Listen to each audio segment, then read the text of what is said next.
Hey, I'm coming to you from my couch. This is my couch for a simple little pearl. I just started a YouTube channel maybe about a month ago now-ish, maybe a little over, but just to kind of get a little bit more personal about who I am and my story, my mission, all of that kind of stuff. I posted my first video was just about how all of this began, and so if you don't know who I am, my name is Kim, and I started a simple little pearl back in, oh gosh, I don't know, 2021, 2022, something like that, just as a blog post website. I was just posting blogs because I just wanted to share my story. It was something that the Lord really impressed upon me. I love to write. I love to just express things creatively creatively through writing, because words don't have a backspace. So I just find that I love to write, and then, you know, slowly through just doing all of this, I have started to branch out into more videos and stuff like that. So it really is just an outlet for me to testify of God's goodness. Like, He's been so amazing to me throughout my life, and I know a lot of people struggle with His existence, struggle with how He works, you know, struggle with all of this stuff, and or don't know a whole lot about Him. And so I just wanted to take this opportunity, doing it this way, so you could actually hear from somebody personally who has walked through a really long life with Him. Not everything has worked out like I had hoped it would, but I still choose, you know, to worship and praise and just thank Him for everything that He's done for me. And so I wanted to share with you and just kind of give you my story to hopefully give you hope if you're going through anything that I've gone through. Maybe it'll help you. And it really is to not boast or brag about this stuff, but just let you feel comfortable to share your story too, because that was one of the main things that the Lord showed me within these past several years, is that your story is important and everybody needs hope. And the only way they get hope a lot of times is through a story, hence the whole Bible. It's just a book of stories of hope, and we're all encouraged by it. And so we just need to keep encouraging each other with our stories, because it's important. So that's why I'm here sitting on my couch. A couple of weeks ago, I shared with you the story of Addison. I have 3 sweet little boys, and they each have such a different story. And each one of them is it was God's way of showing me who He is and how He operates in a very personal, real way. And so Addison's story was posted a couple weeks ago, so you haven't watched that, go listen to that. But I'll reference that a little bit in this story, because this story is about my second child, Benjamin. So Addison's story was God showing me that He hears me. Benjamin's story was God showing me that He sees me. And then Asher's story, which I'll share in a couple weeks, is God completely showing me that He's with me. So Benjamin's story started a couple years, obviously, after Addison. Addison was born in 2013, and then Benjamin, his story came about in 2015. So, and if you haven't heard Addison's story yet, it's a powerful, huge story that at the beginning I just had a really hard time even wanting to have kids. And so when I did have Addison, I just fell madly, deeply in love with him. And I didn't, so when I found out, me and my husband had moved, and I'm just going to say husband, I am divorced now since 2018, but in these kids' stories, he was my husband, so I'll just say that for reference purposes. Not my husband anymore, but was my husband, so we'll just say husband. But he had gotten a new job, and so we ended up moving, and shortly after that move, I ended up getting pregnant. And I had a really hard time when I found out that I was pregnant, simply because I had had such a hard time wanting kids with Addison and then wanting him and falling in love with him, that I was like, how am I going to be able to love this other child now, like as much as I love Addison? I just, you know how you go through the struggle after you have your first one. A lot of people are like, where's the love going to come from? And it does, it comes. But that, I started, you know, when I found out I was pregnant and I showed him that I was pregnant, I just started crying because I was sad, because I'm like, there's no way I can love this baby as much as I do Addison. But anyway, so I ended up setting up, you know, I found out that I was pregnant, and I ended up setting up my appointment for, I think it was the 6 weeks or 7 weeks, whatever it was. And the first time I went, she did the sonogram and she couldn't find the heartbeat, and so she told me to make another appointment.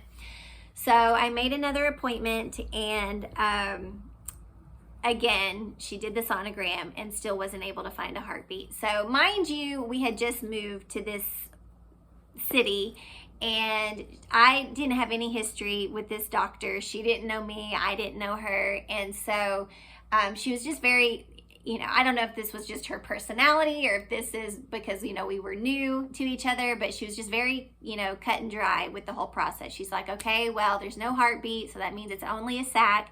You're going to be going through the process of a miscarriage. What's going to happen is you're going to have, you know, the things happen that happen during a period, without saying too much, but you're going to have that. Should be just like a period. If it ends up being more than that, then you're going to need to go to the hospital. And I was like, okay, well, I'll be fine. So, you know, I wasn't sad.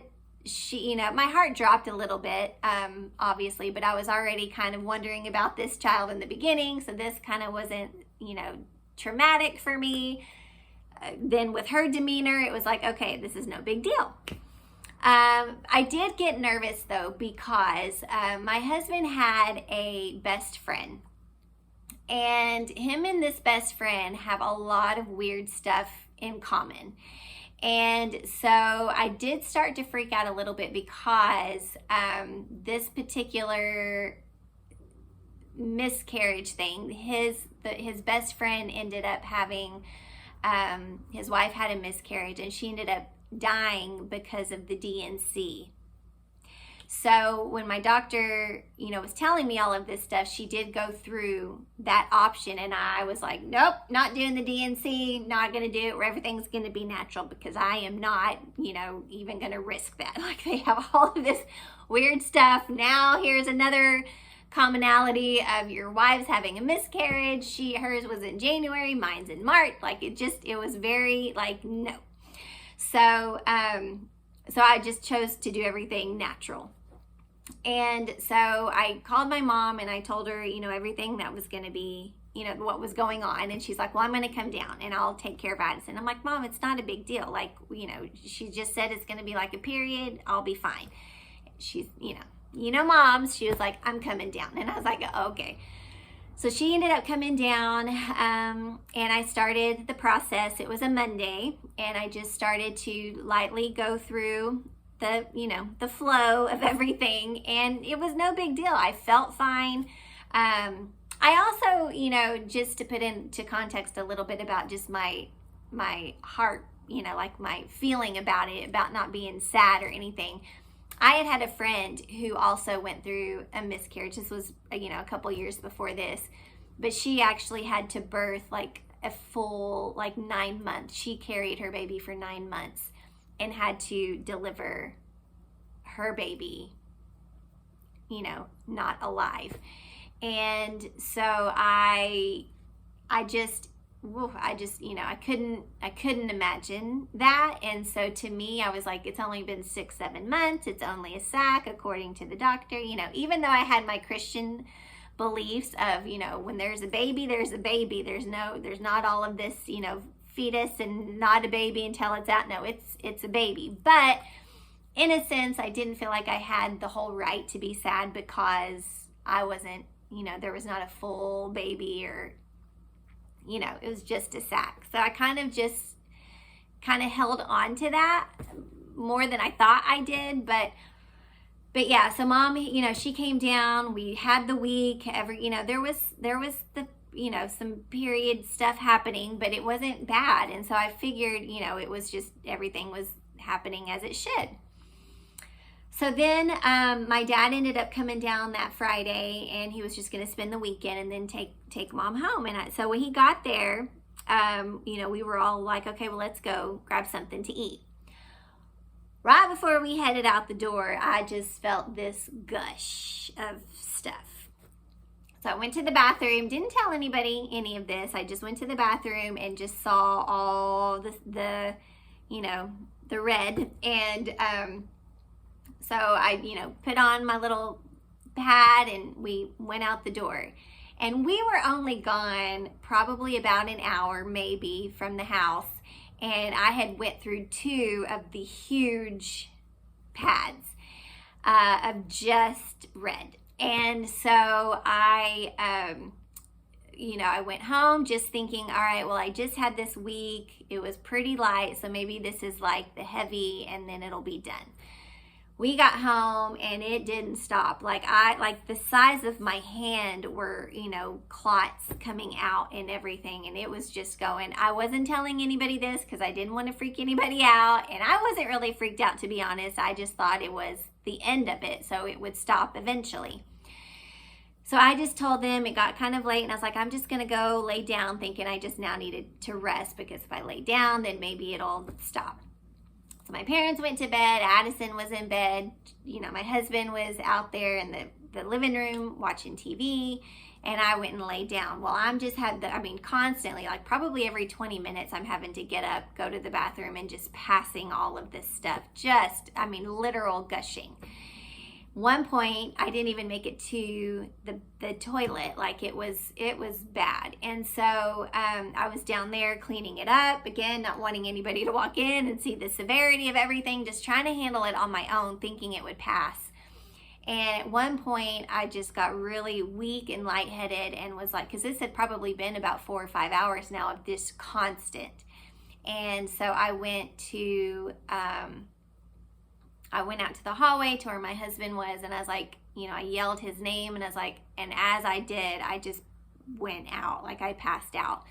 So of course they come, scoop me up, see everything, and rush me to the emergency room.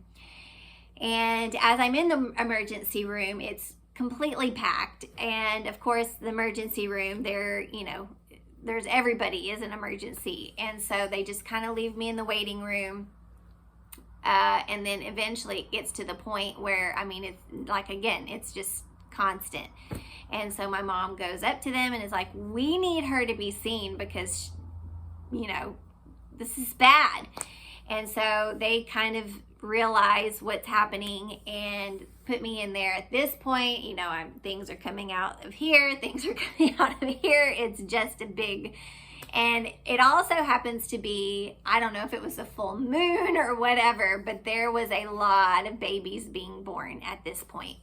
So they didn't have any room at the maternity place, so they had to put me all the way up on I think it was the 9th floor or whatever it was, where there weren't any, girl doc, gynecologists, nothing like that. So I'm up there with doctors who really don't know how to handle they know how to do doctor stuff, but they don't really know the process of what's happening. So I'm having to wait for gynecologists that know and that can, but they're busy down there. It was crazy. And through all of this, that's the physical part of it. That's physically what was going. I ended up having to have, at the end of it, I think I stayed 3 or 4 nights or days. I had to have 4 blood transfusions. I did a code blue once for probably like 10 seconds. But yeah, so it was just crazy. And mentally and spiritually, on the other side of it, there was a book that I had read, I don't know, a year, maybe a couple months before all of this happened. Could have been 6 months. Anyway, before all of this, I read a book called Heaven is for Real. Now, I'm not a big reader. So for me to finish a book is a big deal. So I started this book, bawled pretty much all the way through it. And this was before all of this happened. It's just a beautiful book in general. but it was about this little boy who had, he ended up dying, going to heaven, and then he came back. Well, as he was in heaven, if you haven't read it, here's a little spoiler. As he was in heaven, this little girl came up to him and introduced herself as his sister. And he asked what her name was, and she said, I don't have a name. My mom never named me. And so I remember that as I'm, having this process. And he goes, when he comes back to life, through time, he ends up having this conversation with his mom about his sister. And she was like, what are you talking about? And he's like, I have a sister in heaven. And she's like, how do you know that? And then he said, she came to me and told me that she was my sister, but she said she didn't have a name because you never named her. And so, of course, I'm, remembering that. And so, trying to process all of this that's happening. And as I'm doing it, again, the maternity ward was full. So I'm laying in bed for 3 or 4 days. As I'm laying in bed, anytime a baby is born, they're playing this lullaby, to celebrate all these. So I'm, in the process of me losing my baby, all of these other babies are coming into the world and mine is leaving the world. But again, I just have this very just non-emotional thing that's happening because I don't feel like I have any right to be sad because, as the doctor said, it's only a sac. Still knowing my personal conviction about that, but it just seemed to me like I didn't have a right to be sad. So as all of this is going on, I'm remembering this book. I see a vision, and now I know it's a vision. At the time, I didn't know if I was caught up in everything, if it was an imagination. But I wasn't asleep. My eyes, were open, and I'm just sitting there, and all of a sudden, I just, I don't know how to explain it. It wasn't like right here in front of my eyes, but I saw it. It's very quick, but it was this little boy, and he had this beautifully round head. Now that's relevant to me because Addison had, everybody said he's like, he has a little pumpkin head, but he had this perfectly round head. Like that was one of the main little characteristics of him as he was a baby, is his perfectly round head. So I see this little boy, and he's probably about 3 years old, and he's sitting on this pier looking out at this beautiful, like crystal glass blue lake. And he has overalls on, he doesn't have a shirt on, his beautiful, sweet round head, and then there's this humongous gold tree right next to him. And it's gone. Like it was there, it's still as vivid as the day in my mind, I can still see it. But it's, it's gone. And so I'm sitting here and I'm like, I see that, not really understanding what to do with it. Then I think about the book that I read about, miscarriages and babies, if there's a baby from this, he could be up in heaven, So I'm just processing all of this. And I just have a simple prayer. And I don't mention this to anybody. It's just me and the Lord mentally. We're having a little conversation. And I'm like, Lord, if you're showing me that there's a baby from this, and you're showing me him, I don't want him to be up there and not have a name. And I've always loved the name Benjamin. So I was like, I want him to have the name Benjamin. And that's it. Like that was it. I had the vision. I remember the book and the story of a baby not having a name. So I wanted to give him a name. And I want him to name. So then, Benjamin. And so then it was done. Mental process, all of it over. Again, no emotion, just kind of really going through the process. Well, a couple days later, they, or like I said, 3 or 4 days in, they finally decide to release me. Tell me that if I haven't stopped bleeding, I'm not bleeding as much anymore. It's just kind of like, normal period. But they're like, if that hasn't stopped in 3 or 4 days, or 3 or 4 weeks, 4 weeks, I think they said, we have an appointment scheduled. You're going to have to come back and do the DNC. Again, I was terrified of that. I'm like, I don't want to, even though I had just went through this process, naturally, I'm still really scared about the DNC. So, I was like, okay, so I just really was praying about it, asking the Lord to not make that happen. And yeah, 4 weeks in, it was getting really close, and I was still, having the same issue, and not as much, but still it was there. And so the appointment was set for Tuesday, and Friday is I'm here. And so I'm laying in bed that night, and I read through the Bible. That's just kind of how I do my devotion, my Bible reading time.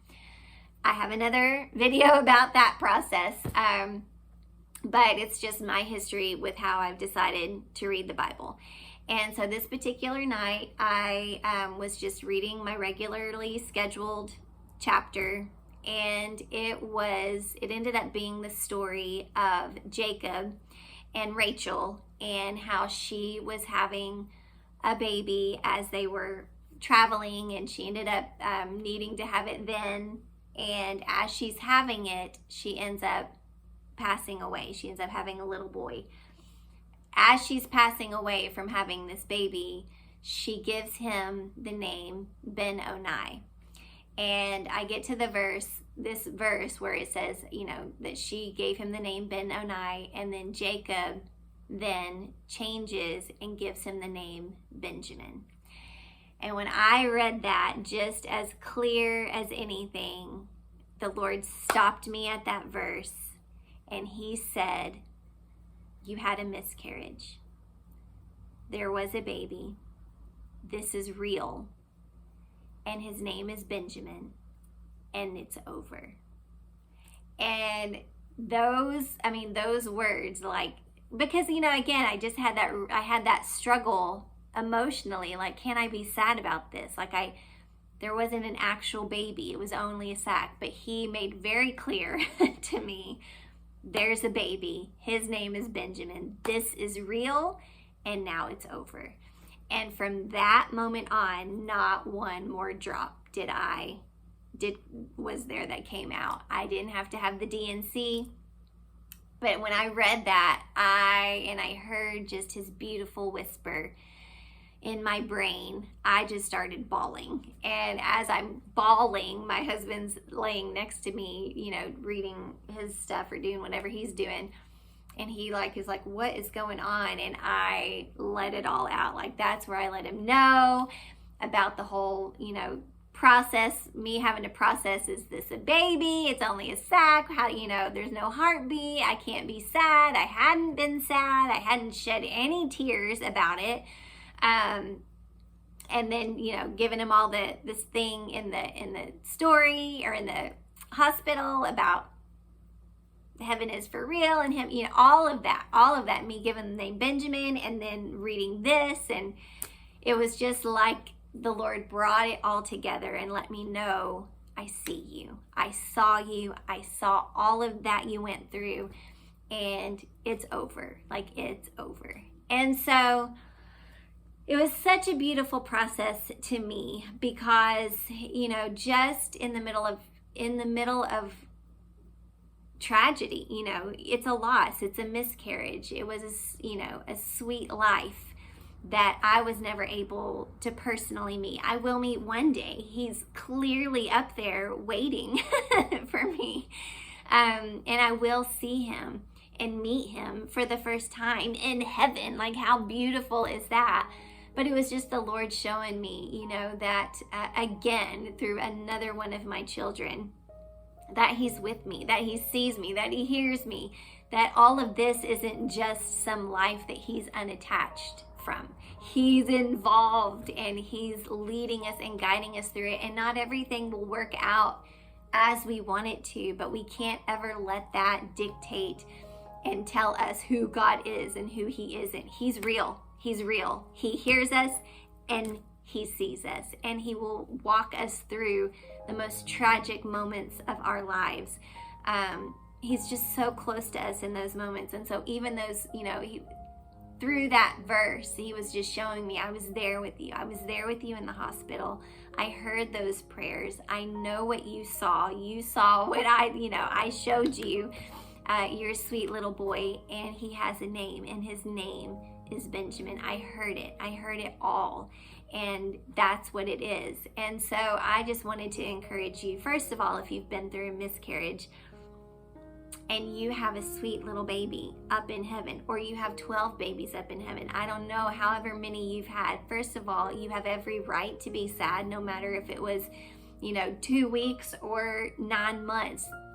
That was your baby.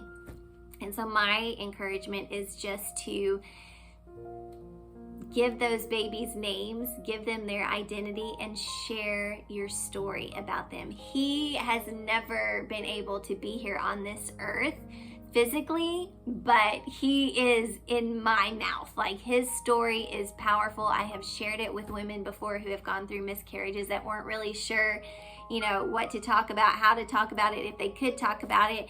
And just by me sharing my story and the beauty of it, yes, heartbreaking, yes, painful, but there is always, beauty in the ashes, which is gonna be Asher's story. But there is beauty in those ashes. And so don't let the enemy get you so discouraged and so down to think that there can't be any good. He's powerful, and his story and his life is going to get out there, and it's going to help people, and he has a mission, and whether he's living here on this earth or not, I am. So I will spread his story for him. And so I just wanted you to know that, to be comforted by that. And if you've gone through a miscarriage, don't be ashamed. Don't be ashamed to share it.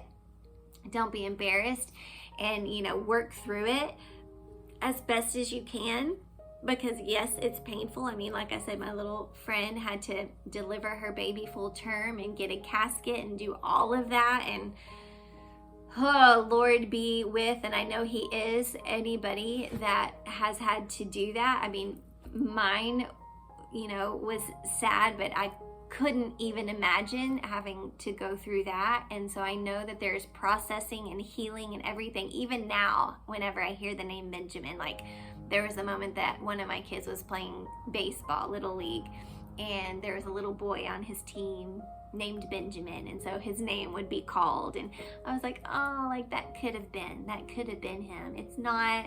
And I hate, I love that he's up in heaven being raised by the best father there is. But your heart still aches for those moments of not being able to raise them. And I've told my boys about him, so they know they have a little brother up in heaven. So that's what I mean, like, give their story life, even though their life here on this earth may not be living, they still live through you. And so let their little lives be alive through the story that you tell and that you give hope to somebody with. So I just wanted to share that with you, Benjamin, little Benjamin. So be encouraged. Your story is important. It's hope. People need hope, and the only way they'll get hope is through your story. So share your story, and y'all have a good day.